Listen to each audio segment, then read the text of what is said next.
अरे गम तो भगवान को भी खाना पड़ता है। गम तो कबीर साहब भी खाते थे, विशाल साहब भी गम खाते थे, तब उनके साथ में 60 संत रहते थे। जो गुरु गम नहीं खा सकता है उसके साथ में कोई टिक नहीं सकता। गम खाना पड़ेगा गुरु को। माँ बाप को भी गम खाना चाहिए। क्यों नहीं गम खाओगे आप? सास ससुर को खूब गम खाना चाहिए। रिश्ते में तुम बड़ी हो और गम नहीं खाओ, बड़ी गम खाओ। तुम रिश्ते में बड़े हो, बड़ा गम खाओ। क्यों नहीं खाओगे गम? गम के समान कोई नाश्ता नहीं है और गम के समान कोई भोजन नहीं है। और जो गम खा लेता है उसकी जिंदगी की गम कम हो जाती है। जो गम नहीं खा पाता है वो खुद ही दुनिया से कम हो जाता है, दुनिया से कम हो जाता है। बोलिए सदगुरु भगवान की जय। जय हो, जय हो, जय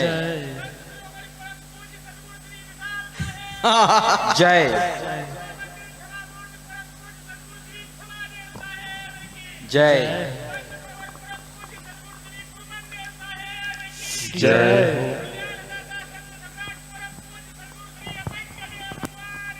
जय जय जय जय हो, जय जय। शिष्यों को भी गम खाना चाहिए,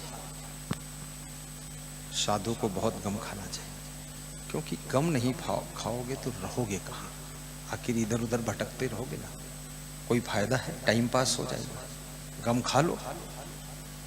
गम खाना जिंदगी को अमृत बना देता है, महान बना देता है, उन्नति पैदा करता है। सहनशीलता रखिए। और ये भी याद रखना, बहुओं को बहुत गम खाना चाहिए, क्योंकि मां बनने की तैयारी चालू हो चुकी है। मां बनने की उम्मीदवार हो तुम, मां बन गई तो सासू बनने की उम्मीदवार हो। बिना चुनाव लड़े सासू बन जाओगी।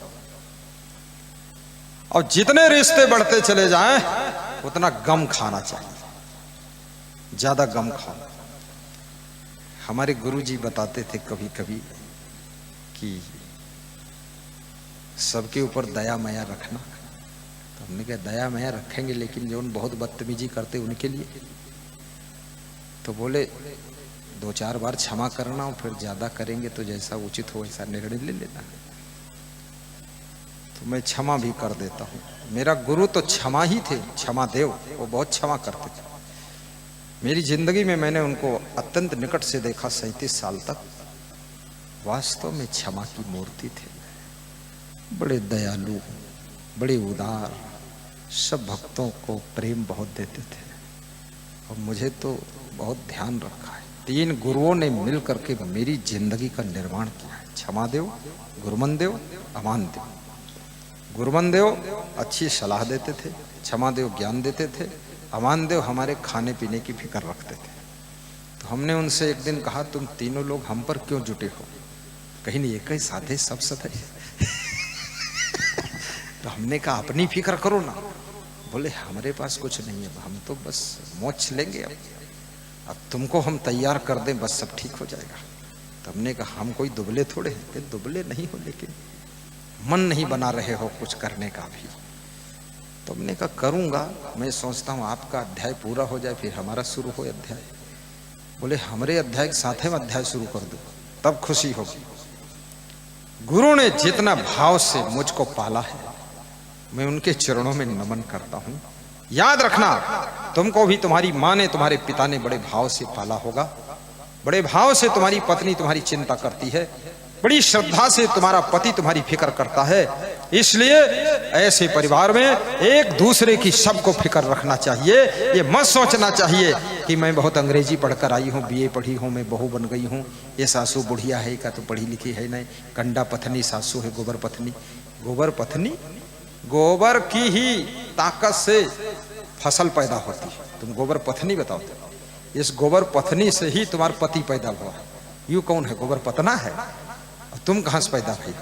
बहुत काबिल न बनो, चुप रहो और पांव छुई लो सासू के, पढ़ी लिखी हो।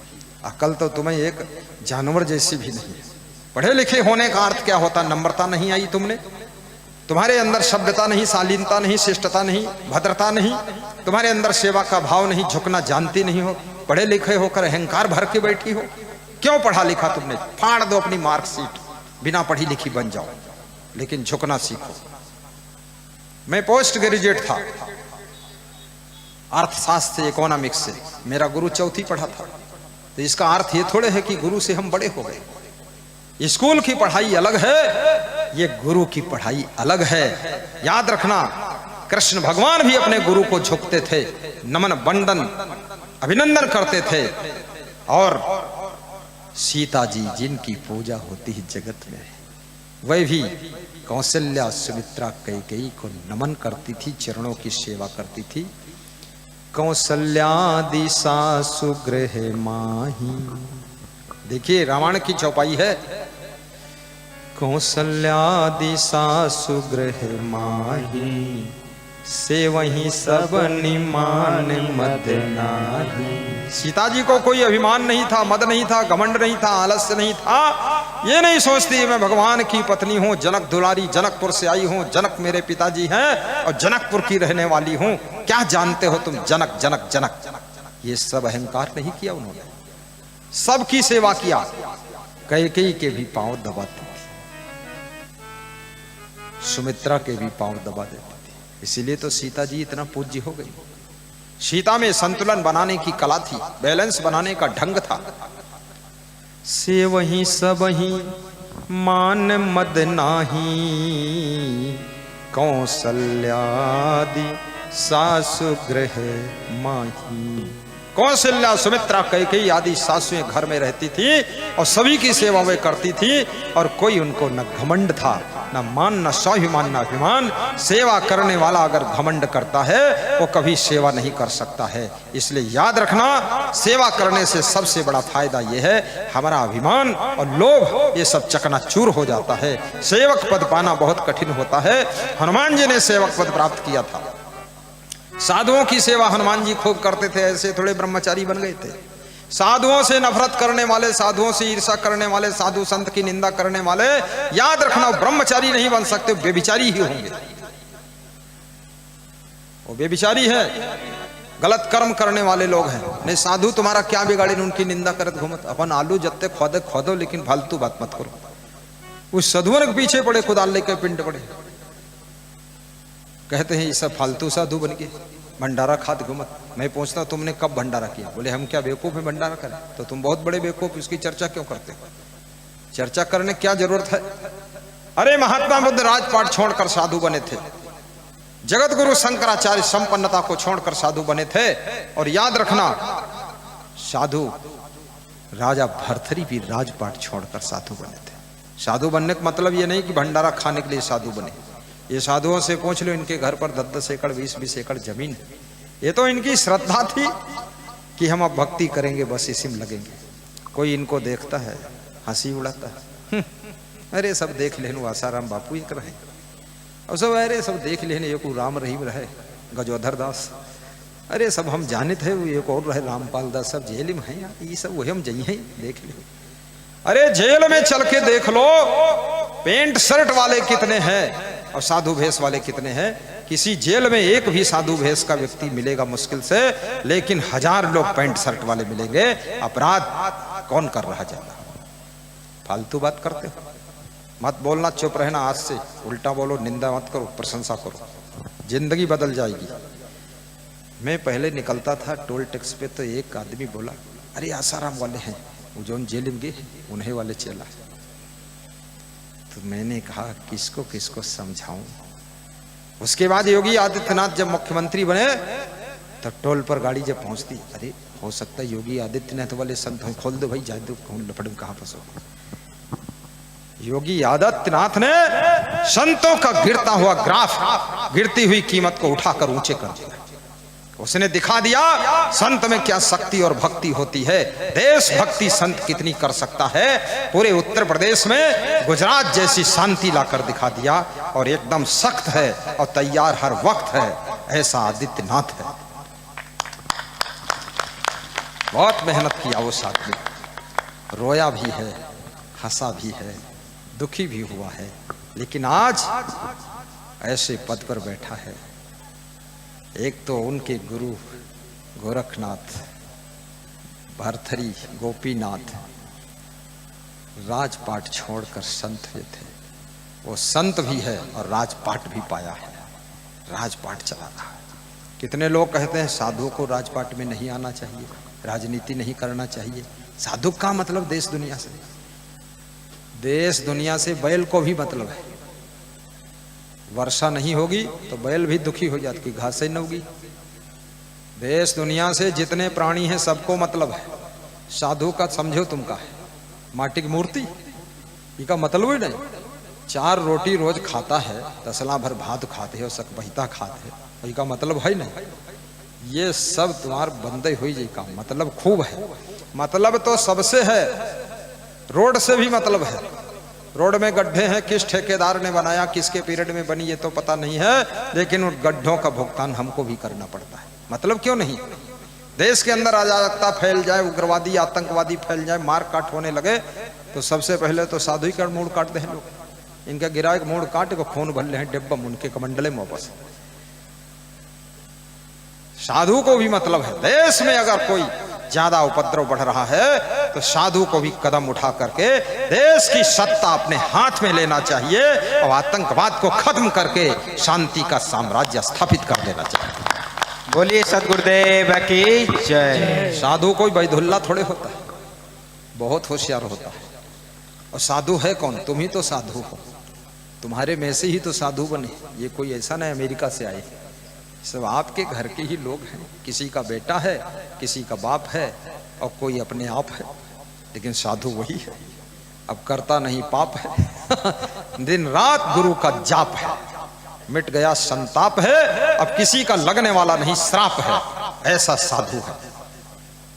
साधु न होते जगत में जर मरता संसार, आग जो लगी आकाश में झर झर गिरे अंगार।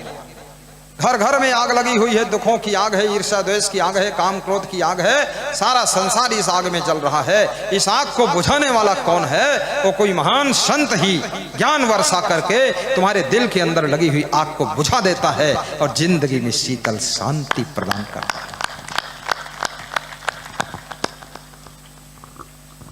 तो नारद जी की कथा सुना रहा था, थोड़ा बची है, सुना दूं कि बंद कर दूं? सुना दो, कल का झंझट मत रखो, कल कुछ और सुनाएंगे। नहीं, हम हंसते भी हैं और क्रांतिकारी प्रवचन भी करते हैं और शांतकारी भी करते हैं, करुणा वाला भी करते हैं। हम टॉपिक बदलते हैं, ऐसा नहीं भातु भात परस दे, बूढ़ी परोस दी साथ हम चिमचा भर खीरो डाली थी ताकि तुम चटपटे में लगे रहो, नहीं तुम भागी जियो। हाँ, रायता भी परोसित है, पकौड़ी डाल दी कभी कभी, और कभी चटनी धर दी है, चाटा कर तो प्रवचन कर दी थे। ये प्रवचन सुनाना बहुत कठिन काम है। मैंने अपनी जिंदगी में देखा है, आदमी बातें कर लेगा, गप्पा मार लेगा, लेकिन प्रवचन सुनाने जब चलोगे तो सुनने वाला सुनने के लिए बैठे तब बड़ी बात है। अन्यथा लोग आएंगे ही नहीं, और आएंगे तो बीच से चले जाएंगे और दोबारा जिंदगी में नहीं आएंगे। ये प्रवचन की कला बहुत बड़ी कला है, बहुत बुद्धिमत्ता का काम है। बाकी राम कथा और कृष्ण कथा ये सुनाना आसान है, क्योंकि इसमें वही बात है कि अयोध्या में महाराजा दशरथ रहते थे। उनके 3 रानियां थी, 3 ही रहेंगी, वो 13 नहीं हो पाएंगे। और उनके 4 पुत्र थे। पुत्रेष्ट यज्ञ किया था जिसमें खीर बनी थी। उनकी पत्नी ने खाया तो पुत्र हुआ। तो एक औरत कहा था, हम तो बहुत खीर खाएं, कोई चूहियो नहीं पैदा भाई। अरे खीर से वो तो बहुत पुण्य करना पड़ेगा तब कोई पुत्र जन्म लेगा, ऐसे थोड़े पुत्र हो जाएगा। राजा दशरथ तो वो सरल है, उसमें वही दोहराना है। लेकिन ये जो मैं प्रवचन कर रहा हूं, इसमें रोज रोज नई नई माला गूंथना पड़ता है, ये कठिन काम है। और प्रवचन का उद्देश्य आपकी जिंदगी को संवारना है, खाली ये नहीं कि आपके सामने चिल्लाना है, नहीं, आपकी जिंदगी का मेंटेनेंस करना, सर्विसिंग करना, करेक्शन करना, डायरेक्शन देना और आपकी जिंदगी का सिलेक्शन करना, ये मेरा उद्देश्य है। किसी तरह से, चाहे गीता से बोलूं या रामायण से बोलूं या अपने पास से बोलूं या बीजक से बोलूं, लेकिन आपकी जिंदगी को सुंदर सुसज्जित करने का लक्ष्य गुरुदेव के प्रवचन का होता है और कुछ नहीं।